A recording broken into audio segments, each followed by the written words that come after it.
All right, folks. How are we feeling? Just want to double check.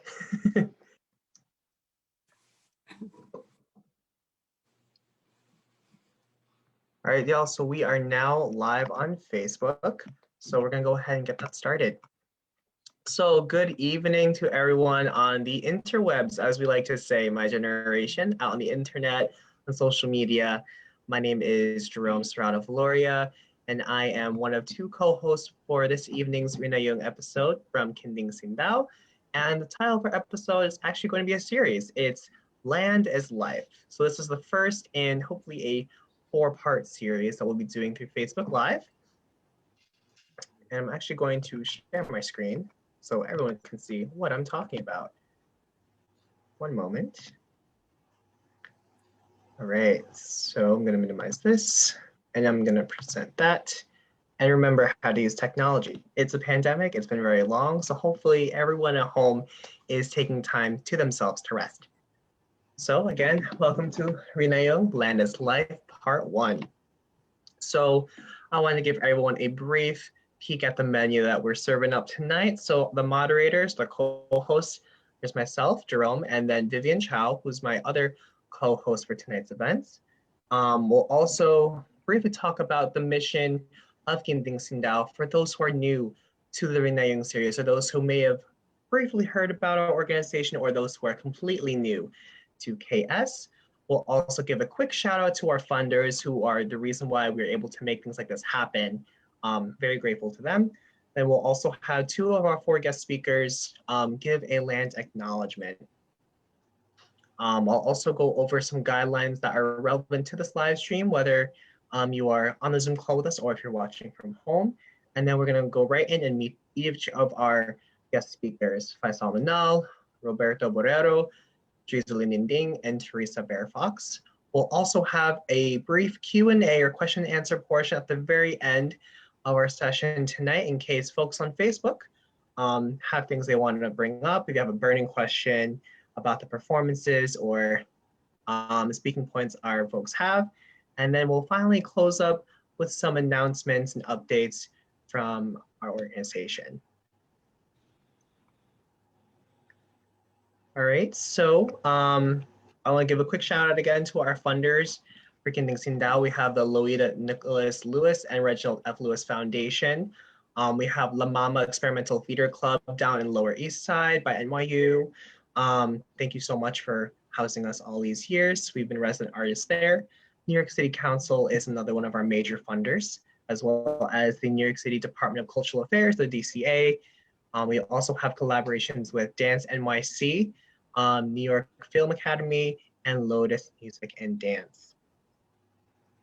Now I'd like to quickly turn this over to our Executive and Artistic Director, Pochi Rangkamanis, to just give folks a little introduction to what is Kinding Sindaw. Pochi, the floor is all yours. Good evening, everyone. Good morning in the Philippines. Good afternoon somewhere else. And assalamu alaikum.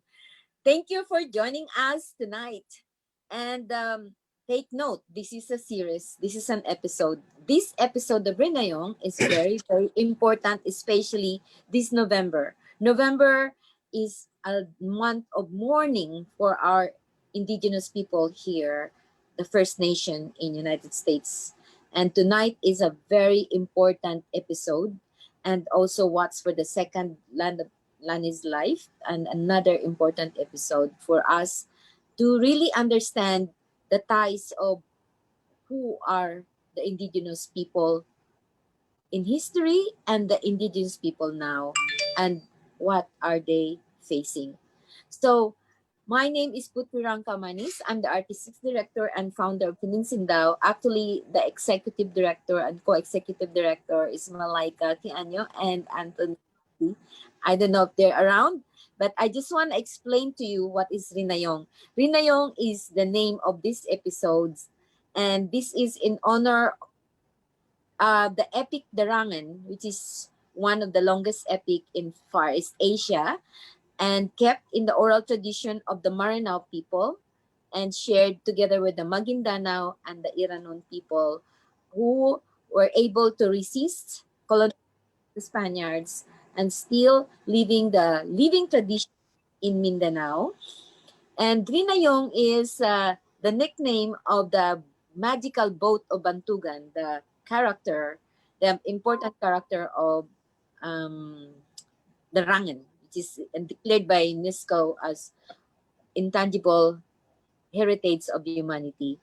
So Rinayong can expand, go down under the ocean, fly, and also can contain so many musical instruments. Anyone who wants to ride. So we are now in the journey of rediscovering who we are as a people through the stories of the indigenous people.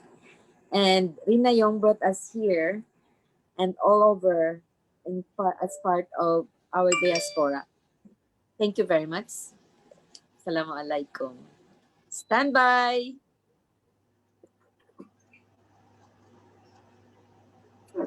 All right, thank you so much, Potri, for giving us a brief rundown of what Kending Sindaw is, as well as um, the, oh wow, English speaking today, the reason why we have Rinayung. So now I'd like to turn this over to two of our guests tonight for a land acknowledgement. And I believe, Teresa Bearfox, you are first. Okay.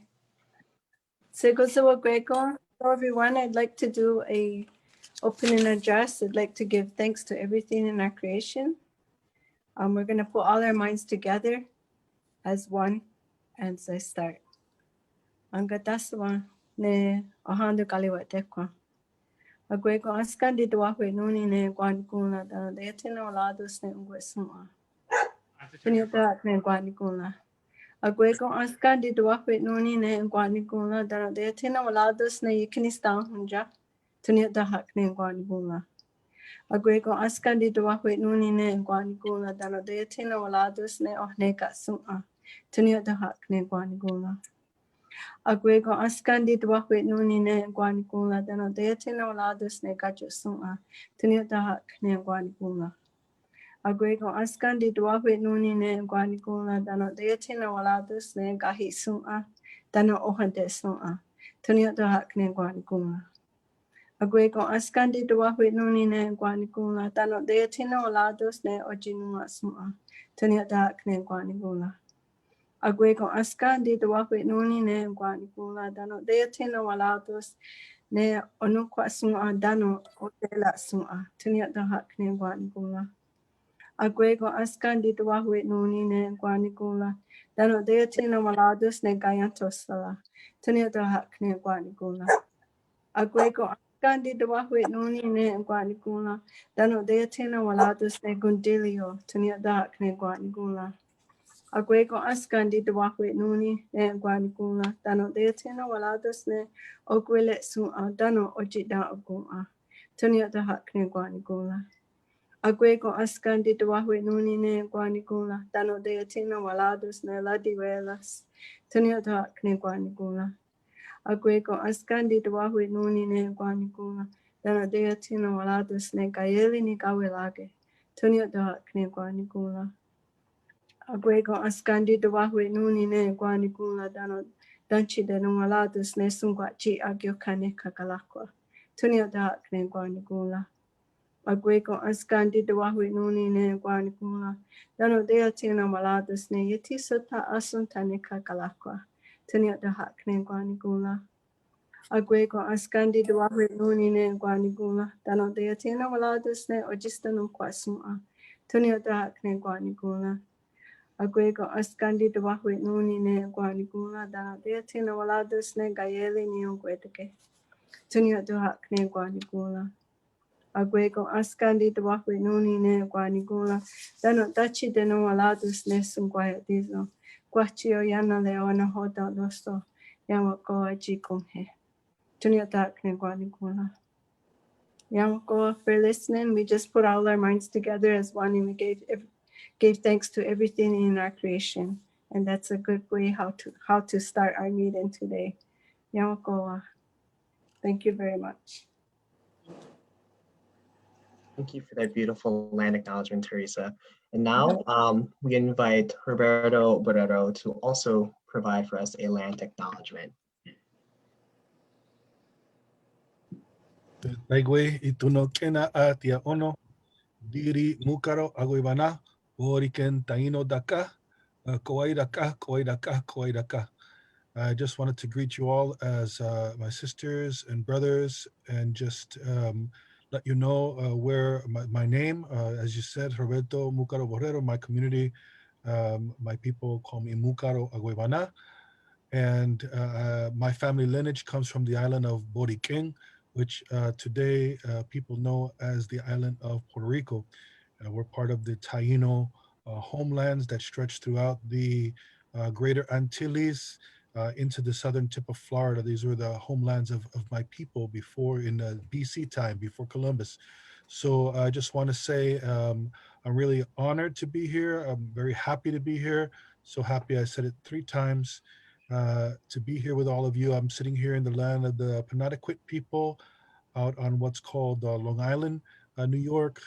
So I just wanted to acknowledge them and their past and hopefully their future, and all the indigenous people that live in the area near and around where I am. A good connection. Thank you to my sister in spirit there, Teresa, for that beautiful opening. And also want to acknowledge our Lenape relatives and our Scotticoke relatives and all the other relatives in the area. So with that, I just want to say to the 4 directions, Okama, Guatukan, Semi, Hariko, Hariko, Semi, Achiano, Koromo, Rakuno, Sobaiko, Bibiatabe, Yokahu, Bagwamaraputi. Hanhankatu, just wanted to just call to those directions and those spirits just to also start us off in a good way and have all those relatives with us. So I say hahom, thank you, and I look forward to the rest of the conversation and all the presentations tonight. Thank you so much to both of our 2 of our 4 guest speakers tonight. Such beautiful land acknowledgements. And now moving forward. Sorry, I can move the slide. All right, so just some brief guidelines for folks. Okay, so just some brief guidelines for everyone. This is recorded and live streamed through Kinding Sindaw's Facebook page. So for any of our audience members that are currently on the Zoom call with us, if you do not want your face to be shown, please toggle the off switch on your camera, as well as keep your mic muted throughout the duration of our session tonight until we reach the open Q&A session in the end.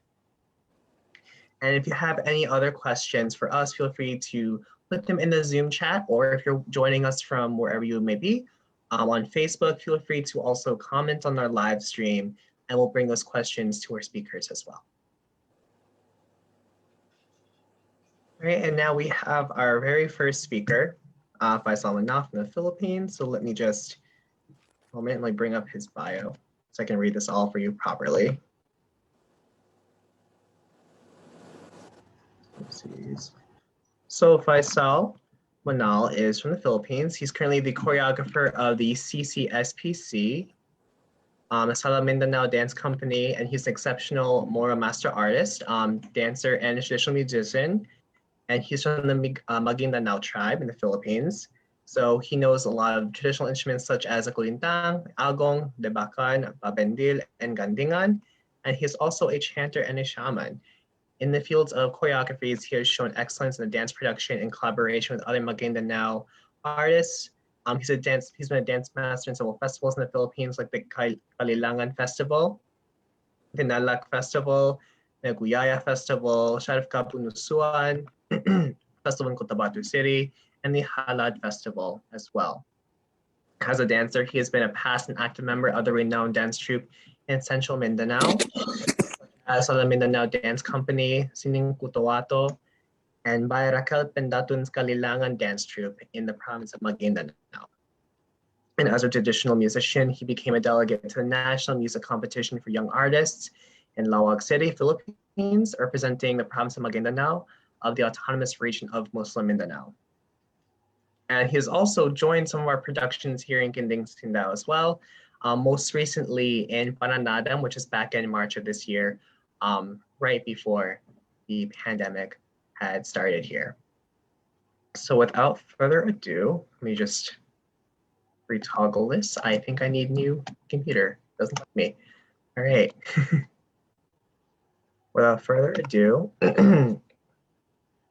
I will now turn the floor over to Mr. Faisal Manal. Thank you very much, Jerome, for the introduction. Good evening to all of you and good morning here in the Philippines.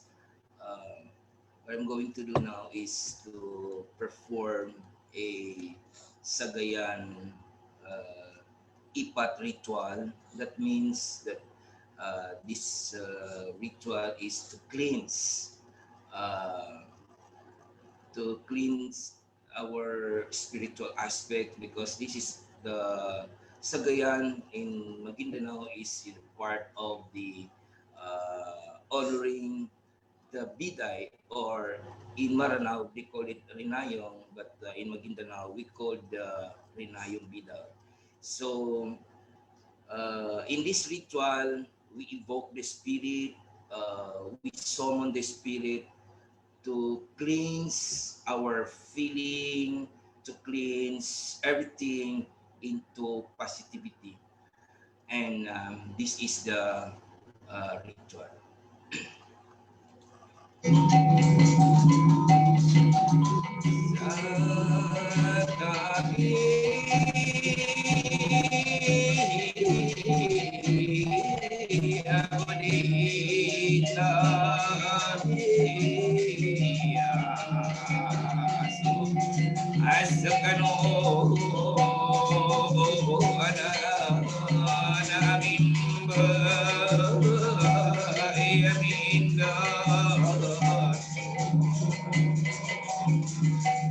Apa nama misa digasi para matabantugan sa taman kuting dari nasi bagata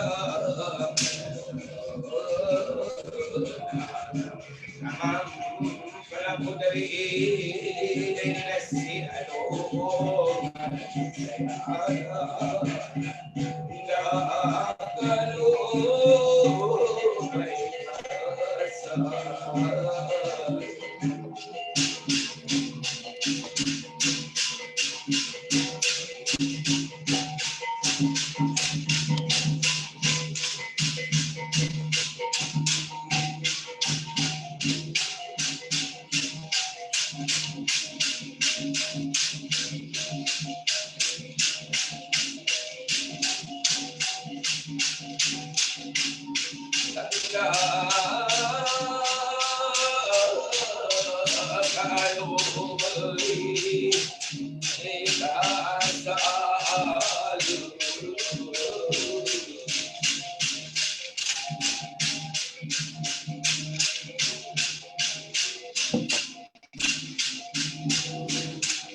All right, thank you so much.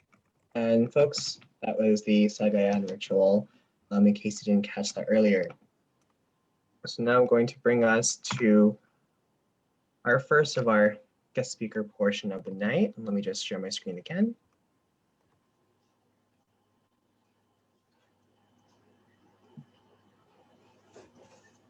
And now we have Roberto Barrero, who is of the Taino folks. So just a brief introduction to Roberto. He has a distinguished and diverse background in policy and program development, as well as human rights advocacy, including specialization on the rights of indigenous peoples. He retains over 20 years of experience actively engaged in the United Nations system in thematic areas such as sustainable development, climate change, the Information Society, and the Organization of American States, among others. He has served on the staff of the International Indian Treaty Council and the American Museum of Natural History, as well as an independent contracting consultant for UNESCO, PBS, and other notable institutions. A published writer, an accomplished artist, and musician, Borrero is a member of the Taino tribal nation and indigenous peoples whose traditional homelands extend through the greater Antilles to the southern tip of Florida in the US. In 2012, he was traditionally sanctioned a cacique of the Guainia Taino tribal community. He has an educational background in communications and cultural studies. In 2013, Borrero was awarded an honorary doctorate degree, philosophy and humanities, from Kaiwa International University, Kampala, Uganda. And now, to all of our viewers at home, I present to you Roberto Borrero. Thank you so much, Jerome, for that introduction. And thank you, Vasil, for that beautiful song and that cleansing dance that you did for us. It was really beautiful. As you said, Jerome, my name is Roberto Mucaro Borrero. I'm a member of the Taino Nation and uh, particularly sanctioned leader of the Guainia Taino tribe. I also serve as president of the Federation of Taino people. And I don't know, there's some kind of a loop going on. Okay, it sounds like I don't know if you hear that, Jerome. Sounds like a bit of an echo. Let me see if I can adjust that for you. One moment. Apologies. All right. Okay, that should solve it. Let me mute myself again. All right, great. Thank you so much. I really appreciate everything that you're doing for us to put our messages out there or try to gain some understanding about indigenous peoples. As our sister Potri mentioned, this is an important month, or at least for highlighting and raising the visibility of indigenous peoples, at least in what we call the US as a Native American Heritage Month. And we had that beautiful opening by our sister Teresa, who gave that opening address that's so important in this region of the world.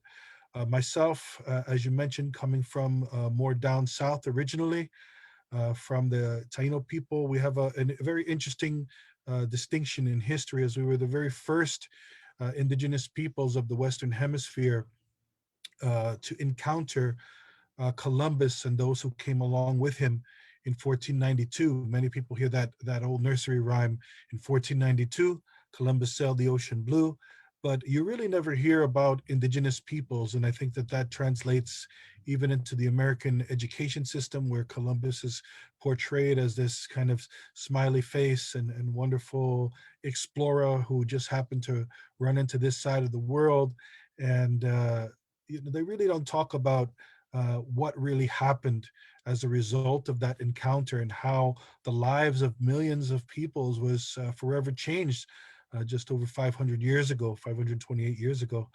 And so our folks, my ancestors, were the very first people that had that encounter. So we were the very first indigenous peoples in this hemisphere to also be called Indians, and that terminology has stayed around since that time, and it's translated here into what we call the United States. It's translated so much that it's actually part of law, the national law and treaty law here in the United States. So yes, we were the very first ones to be called Indians, or in Spanish, Indios. So right now I'm speaking English. Uh, I can also say buenas noches. Mi nombre es Roberto Mucaro Borrero. Soy del pueblo taíno. I could speak Spanish to you as well, but these are not. This is not my original language or the language of my ancestors who were here in this hemisphere before the arrival of Christopher Columbus. So you may have heard me say the term BC, right, as a time frame. So I'm in that, I mean before Columbus. But what's important about this bringing up Columbus is, one, we just got out of this whole time of October where Columbus Day is celebrated around the United States, and Discoverers Day in other areas. But I'm sure by now many of you have realized and come to understand that this is not a day that's celebrated by everyone, especially indigenous peoples who have been for quite some time calling for the recognition of Indigenous Peoples Day and calling for a halt to the Columbus Day celebrations. Why? Because for us, Columbus is not a day. He is really a symbol of genocide, white supremacy, religious intolerance, uh, violence against women. All of these things are related, and even so much the attack on Mother Earth. In our Taino language, we say Ataveira is one of the words that we use, Ataveira. And so I called out that name when I just did my little directions call right in the beginning. But really, that assault on the earth, moving us away from our kind of regenerative economies that we had here on this side of the world, to this unjust transition to the extractive economies that we find ourselves surrounded by now. And there's all kinds of extraction. There's extractions of natural resources. There was extraction right in the beginning of human resources, right? Exploitation and oppression, and that's based on racism, right? Racism and religious intolerance. Why? Because we were seen at the very beginning as others, right? As something that was not human, right? And that viewpoint still carries to today. Why we have this inherent racism, but it really links to that time of that religious intolerance. So when Columbus came over, you have to remember that he was sanctioned by the church, by the Catholic Church at that time, right? Who were already engaged in some uh, long time disputes and conflict with their Islamic neighbors, right? And so they were really trying to, at least what they tell us is that they were trying to recoup a lot of their natural resources, right? So that's where that extraction ideology comes in from them. They're hardened through generations of warfare, religious warfare based on religion. And so they didn't come to this side of the world to plant beans. No, they came to look for gold. They came to rebuild and build up what would become their empires, right? Remember, Spain, Italy, those were not even countries at the time. They were just beginning to become that. And they became what they became. Europe became what it became because of the extraction of resources from these lands, and also the enslavement of millions of peoples from Africa, right? That also are part of it. So that's the baseline of what we see starting 500 years ago. And the Taino are right there. So we were the first to be impacted with loss of language, to be almost strangers in our own homelands. to be rendered almost invisible, what we call in our language, guimasoa, this invisibility, where our people are there, but they're not really there because of a paper genocide. I'll give you an example for indigenous peoples on the island of Boriking. You know, we were counted as indigenous peoples up until a certain point, right up until the 1799 is probably the last time you see indios as a separate category on the census. After that time, you know, a meteor did not hit us. We were still there, but through that paper genocide, they changed the census. You know, we just got out of this whole census, very important. So they changed the census and basically write us out of history. So a lot of our work now as indigenous peoples is to try to counter that, right? And what happens here, all of those policies, these oppressive policies, move throughout the hemisphere up into here in what we know as the United States, or what our relatives say, Turtle Island. And so, as I mentioned in the beginning, you know, that term Indian, right there is recognized in the founding documents of this country, right? Merciless Indian savages, right? And but what's important to note is that from the very beginning, our people who had language, culture, government, our own sovereignty, right? Here in the US, that sovereignty is also the base of indigenous peoples' culture. So there was treaty relationships with indigenous peoples here throughout the hemisphere. Actually, the first treaty in this hemisphere was entered into between Taino and the Spanish crown. And you know that continues up until you get into this area here in the northeast, right? In the very beginnings, when those folks then from England, because remember, there's the Spaniards. Once they opened that door to that exploitation, you know, they were not the only ones who wanted that. You had the Portuguese, which is why the main language in Brazil. You had the French. Uh, Also, you see French language throughout this region as well, even up into Canada. If you talk about Quebec, and so all of these colonizers coming in to take and build up their empires and their riches, and to establish footholds here. And all of that is based on the oppression of indigenous peoples. However, you know, it was not just a straight out genocide of folks. You know, our people were diplomatic, which is why they entered into treaties, why many indigenous nations today here in the United States are able to have a government to government relationship with the United States government.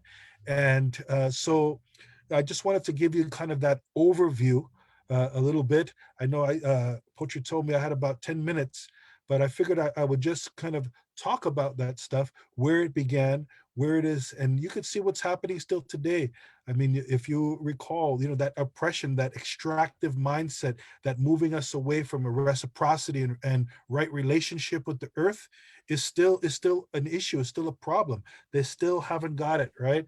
How we need each other, how we are interrelated with the planet, right? And that means interrelated with the ocean, with the animals, and all those peoples that were mentioned in that opening address. You know, when I mean peoples, I'm not just talking about human beings. I'm talking about all the entities, right? So moving us away from that relationship, right, and into what we have now. So much so that you see how it's playing out with climate change, and how indigenous peoples and also other peoples of colors are the first and most impacted by these changes that we didn't start, right? We've been trying to raise that awareness and talk about our need to come into right relationship once again with the earth. But here we are today. You know, our people, we survive. We're trying to thrive. We try to speak our languages as much as we can so that we can remind our young people that they have a culture before the beginning of this or many other countries in this hemisphere, that our people were here, right? We make our alliances with other uh, peoples who were once enslaved, African Americans. You know, we're working together now, right, to raise that visibility and really to try to move this earth and this what's happening in this planet in another way, in the right way. So with that, I want to just say, Hahom, ituno kena atiaono. Thank you so much for giving me that opportunity. Hopefully we'll have some time to maybe engage in some dialogue or some questions, but I wanted to end there. Thank you, Hahom.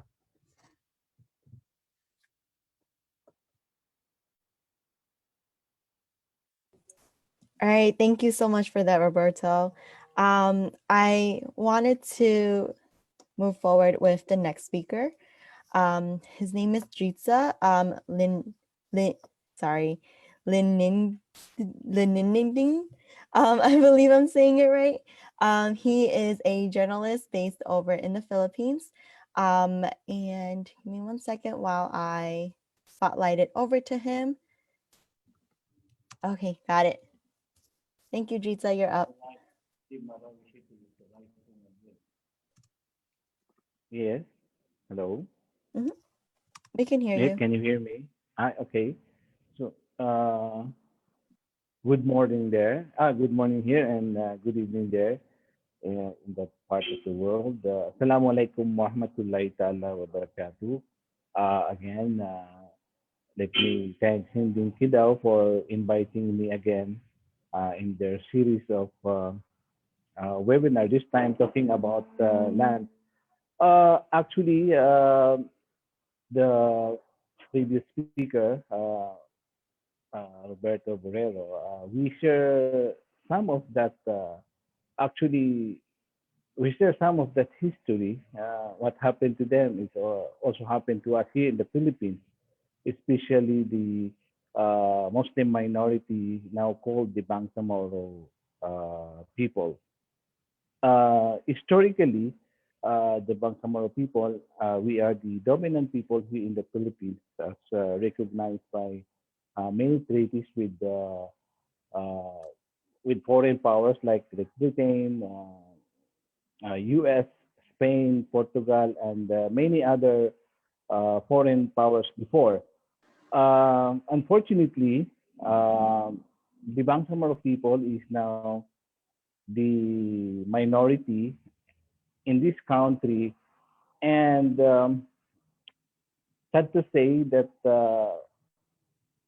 almost most of that poverty in our area, we share the highest percentage of poverty, uh, criminalities, and very few economic opportunities in our land. And I think that is the result of the uh, historical injustices committed against the Bangsamoro people and the demonization of our people by the dominant majority Christians in this country.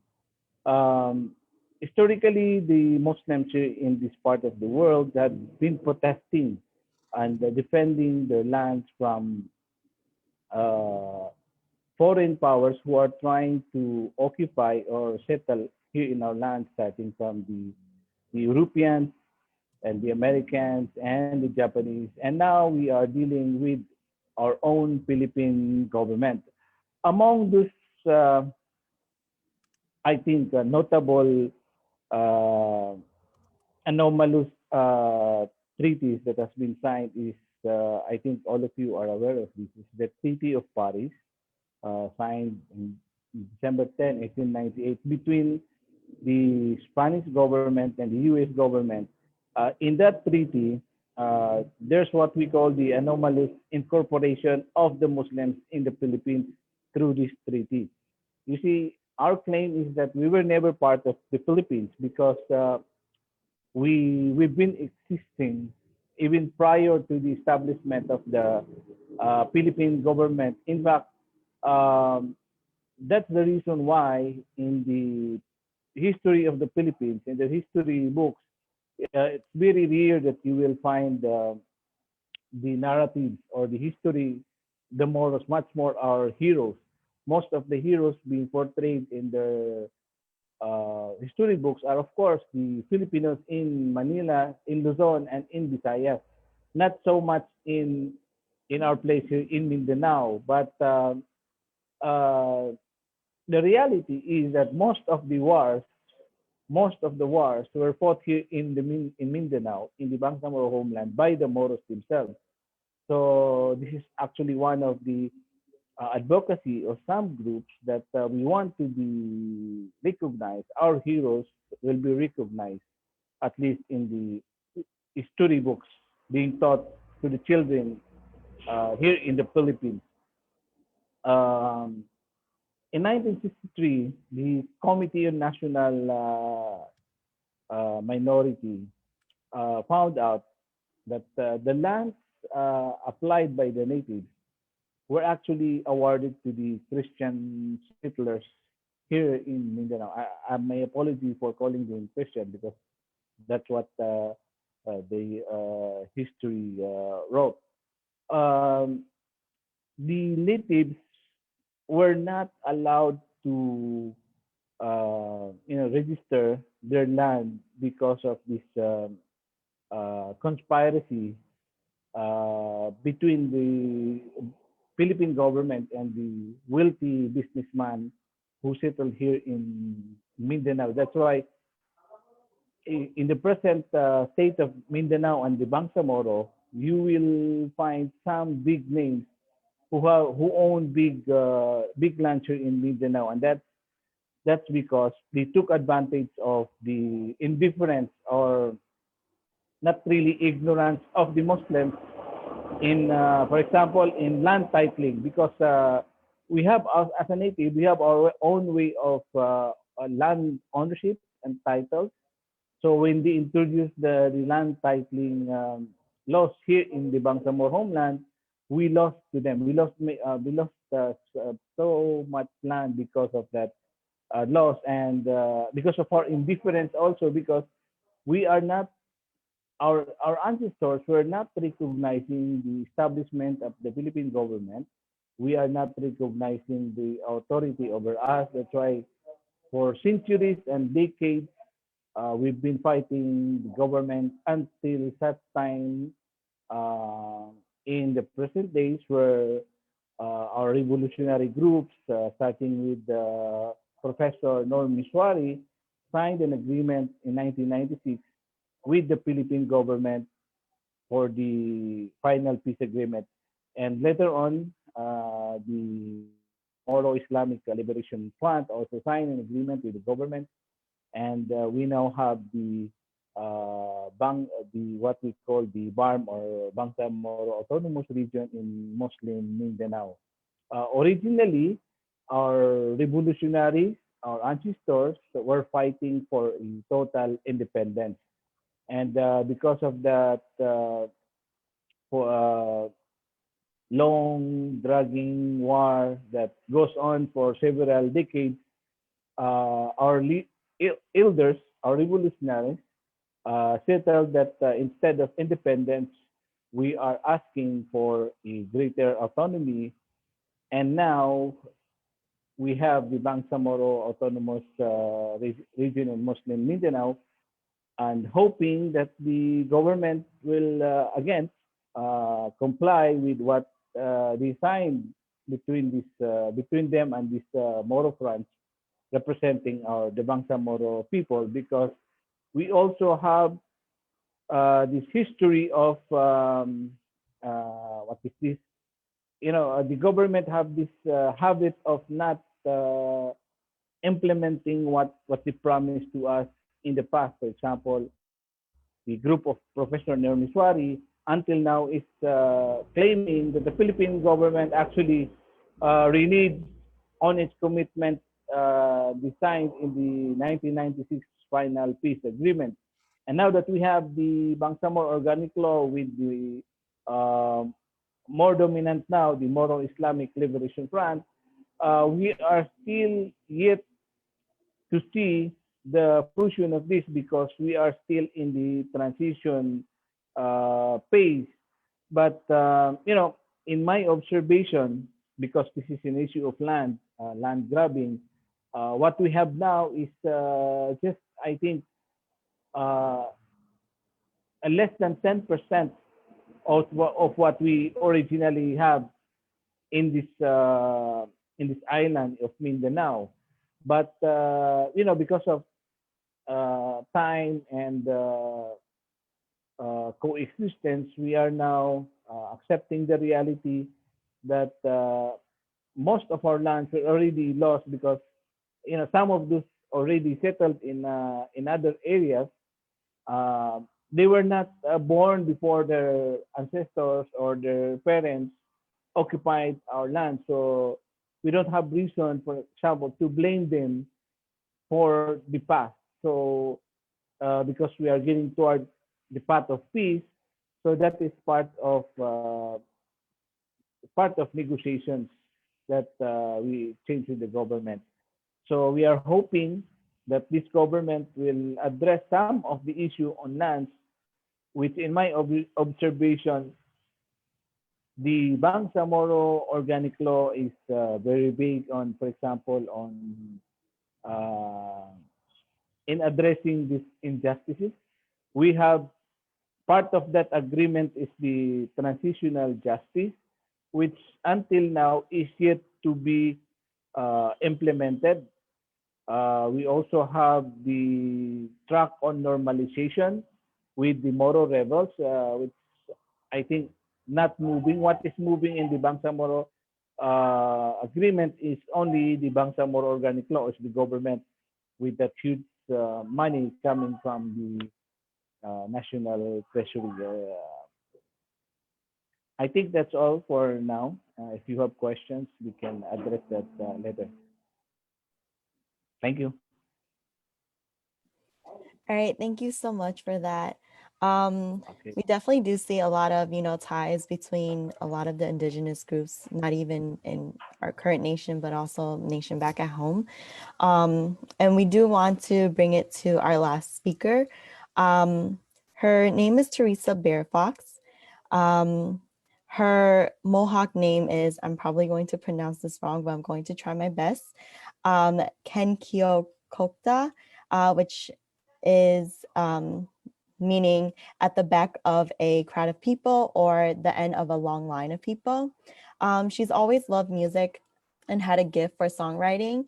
At first, she started writing most of her songs in Mohawk, and then one day realized that she could start writing her songs in English as well. She's also part of a singing group called, I'm probably going to pronounce this wrong again, but she'll probably correct all of my mispronunciation. Kontiwenen Hawi, which means carriers of the words. So I will spotlight it over to her. And Teresa, you are up now. Oh, Nyawakoa, thank you for the introduction, and I'm learning so much from the speakers before me. Thank you for sharing. We have so many similarities, and our energies and we're so connected, I find. And I'm so grateful for your teachings so far. The sounds I'd like to start with, I like to start out with a sound called Gaya Rinayung. I'd like to invite everyone to close their eyes and think of their families and imagine them with a white light around them. And this is a healing sound that came to me on a vision quest. And it helped ease my mind, all my worrying about my own kids. It helped me have skana, like a peaceful mind. So I'm hoping this will help you all. Kayali Nyungwenda ke watoka Askwayana wase Se atano nane akwajile Awatoka Askwayana wase Yo, yo, ana yo, yahi. Yo, yo, ana yo, yahi. Yo, yo, yo, yo, ana yo, yahi. Yo, ana yo, yahi. Kayali. Nyungwenda ke watoka Askwayana wase Se atano nane kwajile owanduka oskwena wase yo yo ana yo ya yo yo ana yo ya yo yo yo ayo ana yo ya yo ana yo ya. I hope you all like that sound. I'm asking like our ancestors from all the directions, 4 beings sound it's called, but it represents all our ancestors and that watch over us. And I'm asking them to watch over our families so that no harm comes to them. And with all that's going on, I was hoping that this would be a nice protection song for all of us. The next song I'd like to do is called the Mother Earth song, because the Mother Earth, she's trying so hard to still provide for us, even though so much she goes through. So this song here in the language, what we're saying is that we're asking everyone to remember to take care of her and to respect her and to listen to her heart, because she has a heart beating just like us, and we need to take care of her.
Satunde gane de akawe yakwa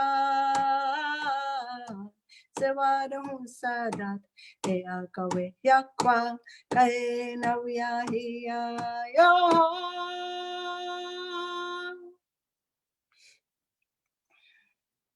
I hope you like that sound. And the next sound I'd like to share with you all is a water sound. And what we're saying in this sound is yung guanolunkwa ohnega means we love the waters. And kahne galunyo is the word for all types of waters, like from the rain, the mist, the snow, from the fog, all types of water. Kahne galunyo. And then kahne ganolo means the water is precious. And we really need to make sure that we keep our waters clean for the future generations to come.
those are the three sounds I'd like to share with you all, and I hope you like them. And if you have any questions, I'll be staying on.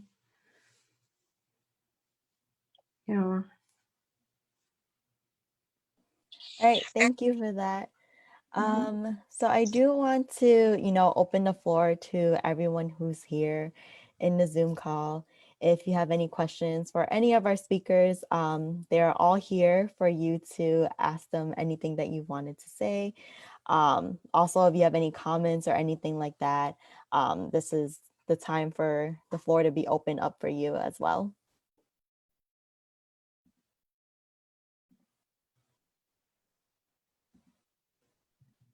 And to our viewers on Facebook, feel free to also put your questions or comments in the comment thread below or on the side, wherever it may fall under.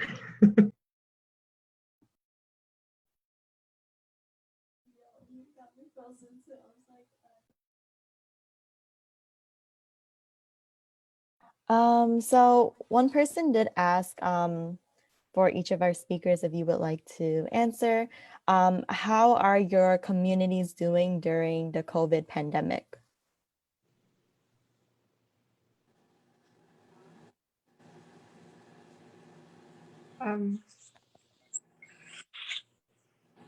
Our community, can I go first? Our community here is trying really hard to keep everyone safe. They just closed down the schools. We have, I'm a teacher now, and we're teaching remotely to our students.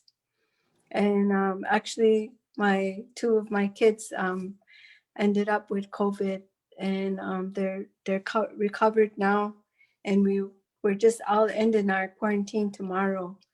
And so it's getting really common on our reservation here in Akwesasne. But everyone's working really hard to try and keep everyone safe. And they're reminding everyone not to have like birthday parties and Halloween parties. And I know that's where our family got it from, was a birthday that we attended. We thought, we put our guard down and thought we were able to go, but we're not able to go yet. We have to make sure we stay safe and keep our gatherings small, just family, okay? Well, I just wanted to share that part.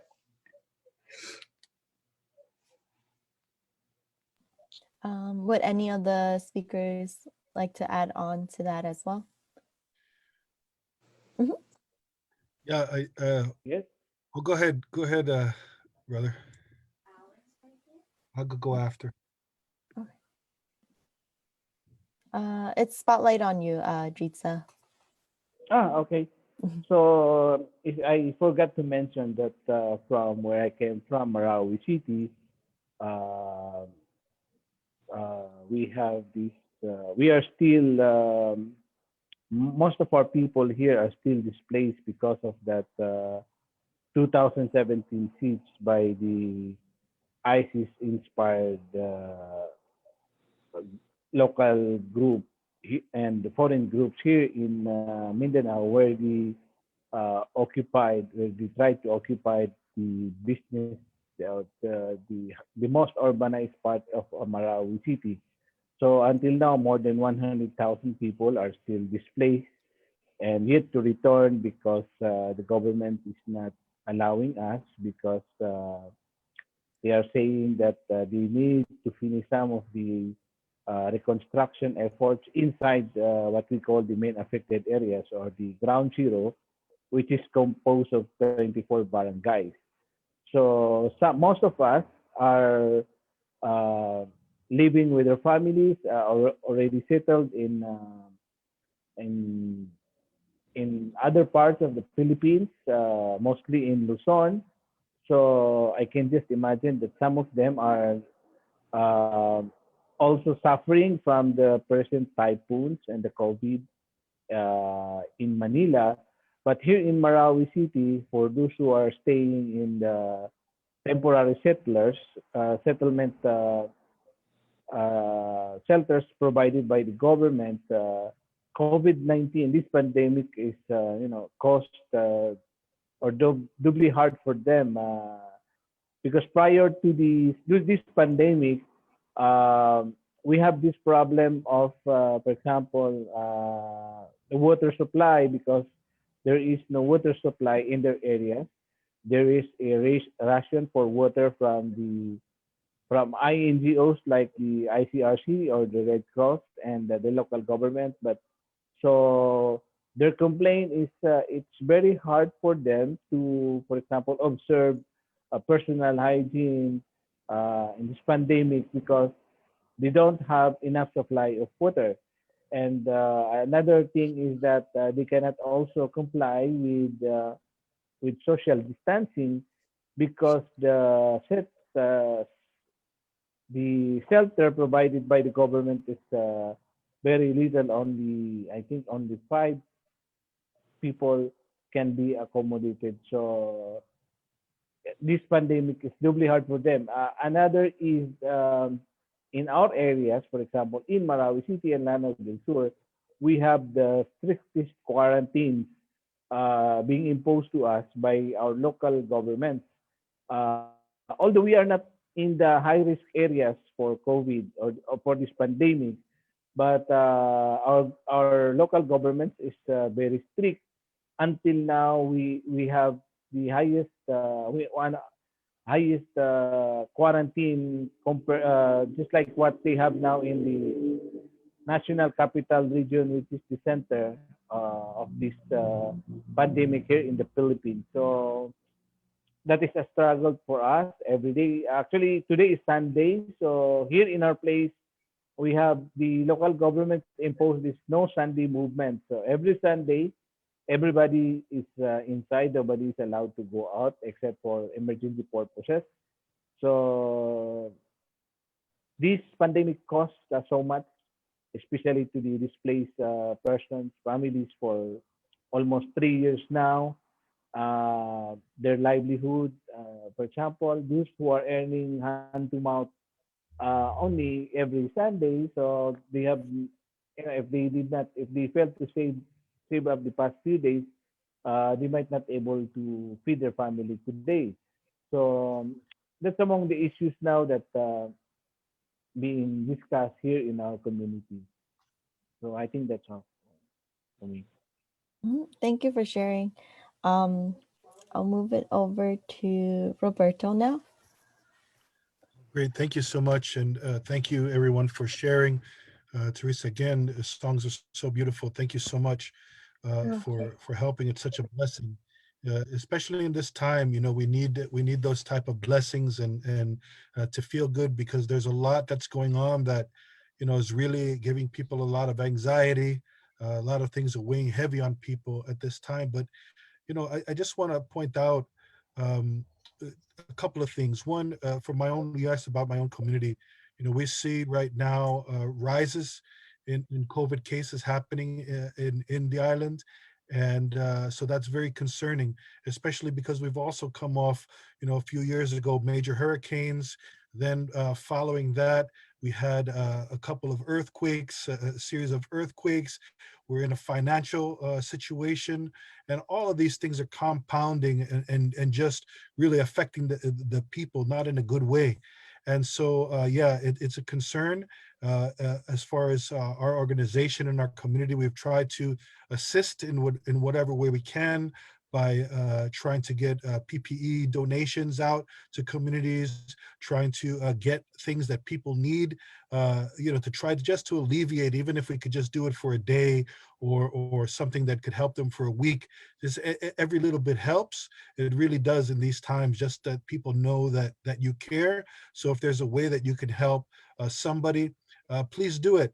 The other thing I think I'd like to point out is that this COVID situation has disproportionately affected indigenous people, uh, not only in my community, in my homeland, but throughout what we know as the US. I'm sure everyone's heard and saw the news, how the cases rose so high at Navajo and also in the Grand Canyon area with the Halapai, Havasupai, and you know, those smaller communities also really got disproportionately affected. If you think about the population of those communities, when you compare that to the rest of the populations around them, the cases were very high, and there's reasons for that. It's not just because we're not into following guidelines, but you know, you have to make a direct. This is not the first time we've been affected by pandemics as indigenous peoples. You know, Tainos were the very first to be impacted by smallpox that was brought over by the Spaniards during that time. But you know, we deal with it, we learn. Many people, of course, there's a lot of pain with these because you lose your loved ones, right? But it's all about this relationship with the earth, right? These things come about because we're out of balance with the world around us. You know, they said that this pandemic started, right, because of incursions and a wrong relationship, a very abusive relationship with animals, right? We're cutting down their homelands, we're bringing them into places that maybe they shouldn't be. So all of these things affect, right? So like when I look at this pandemic situation, you know, I look at it the same way that as climate change. There's a direct line with what's happening and what's happening to our communities all the way back to colonization, right? You have to make those connections with that disenfranchisement with our land, with our resources, with our medicines, with our languages, the way we interact with each other, that reciprocity I was talking about, that's really a foundation of our culture, right? That reciprocity, that means that we can't always take, we have to give back as well, right? So that moving us away from that to this kind of capitalist mindset where it's like everybody's out for themselves and the one with the most money wins, right? That's the power in their eyes, but it's really not, because you could see that this pandemic is affecting everyone, no matter if they're rich or they're impoverished, right? So what I want to say is, though, is that there's some good news, at least amongst indigenous peoples. One, we've seen some incredible relief efforts happening. As I mentioned, our own people are trying to get relief in our own community, but if you look at what's going on in Navajo and in other places, working with allies, getting PPE to folks, especially the mask, so important, so easy to do, wear the mask, right? But there's some incredible initiatives going on like that. Really, sovereignty is coming up. There's cases where indigenous peoples in their communities, they've closed off the borders to people coming from outside to really try to stem those cases, right? That's an expression of sovereignty, and that's important. Every expression that we have is a part of our resistance to this mindset that's trying to just wipe us out as peoples, right? And finally, there's really been a look and a return back to those traditional medicines, looking towards our healers in one way. So those healers come with the plant, people, and also with the songs, right? So that's why it's so important that we mix communications and gatherings like this with talk, but also with songs, because we need to heal ourselves. And so again, I just want to say thank you for everything that's been shared, the dance, the songs, and I'm really honored to be a part of this evening. Yeah, thank you. I do know that someone did ask, you know, in these challenging times, how do we maybe share some positivity, maybe through the chants, the dances, or even just like in our daily lives, what we can do. And I think we touched on a little bit about that. So if anyone wants to just maybe add in maybe like another statement or two, just to reiterate or throw in what they think, that was another question that was asked.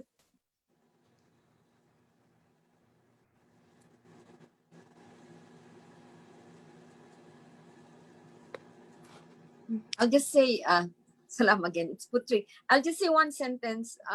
Kinding Sindaw work hard as to respond to this. I'm a frontliner and also as an indigenous woman, and now facing the new onset it's, of this crisis, and also responding to the crisis that is going on right now in the Philippines. So um, you know, we have a Saturday, Sundays, 1 hour workshop.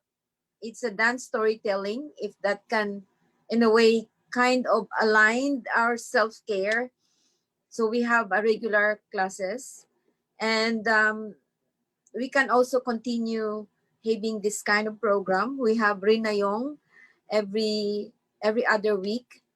And if you have other requests, you can text us or email us, and we can create a space for more sessions like this. That is, we share our pain, and at the same time, we share our art, our healing, and gathering. That that's what Roberto is saying. That it's our connection that would lift us up, because this pandemic will stay and it may happen again, and with all the menace of colonization and neo-colonization, the threats of corporations among indigenous people, we have to put our hearts together and minds together, and study again how we're gonna stand and resist. And you can you can also connect with me in Instagram, Mocaro, on Twitter, Mocaro Borrero. So we can connect with each other. Mhm. And then I know we're going a little over 8, but I did want to address one more question. I wanted to ask the speakers what similarities you saw from your own tribe that I think you saw in others' tribes, or even that was brought up today in, the different speaking points. What are some similar struggles you guys are going through, and what are some similar ways that you are all being resilient to power through it all?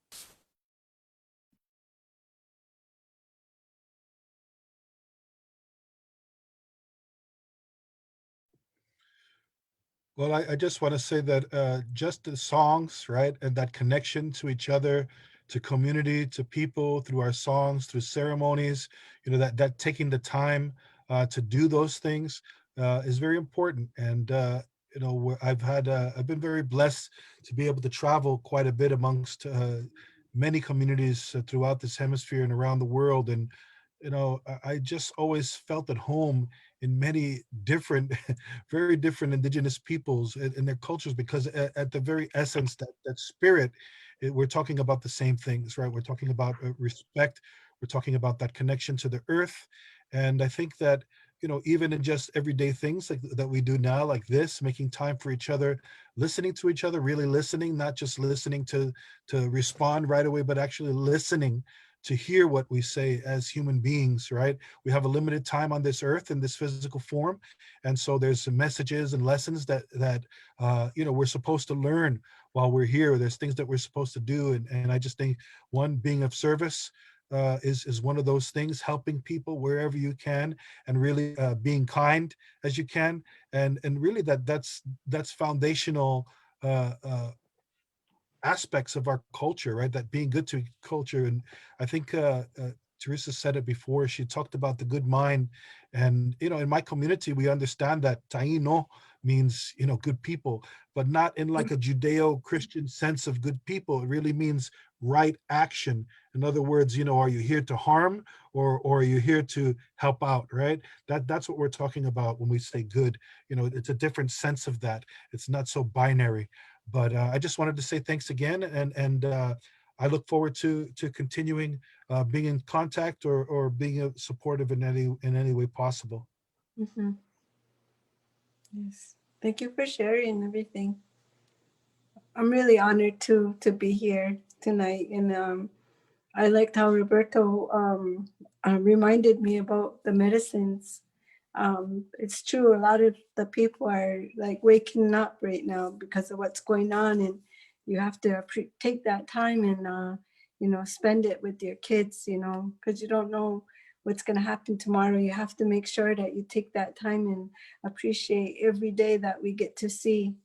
And I was so grateful while we were on our quarantine. My oldest son, he made medicine for us. He brought over a big jar of medicine that he had made us. So every day we were drinking it morning and night, and it helped out so much. We got to get back to how it was like growing up at my house. My father always had medicine drying, but unfortunately he never explained how to make these things, you know, how to make the medicine. Like, how do you make this medicine that will help with diabetes? How do you make this medicine that will help with high blood pressure? Like, all these medicines were all around me, but I wish I paid more attention to how he prepared it. You know, I was just a little kid and just going to play all the time. I wish I took that time and learned. You know, it just reminds me of everything. But my son made us medicine. It was so great. I was so grateful. And our community takes care of each other. It's true. We have to take care of each other.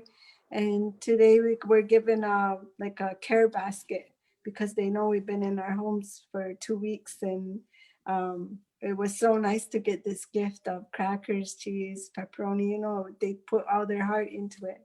So I come from a community. I'm so blessed here.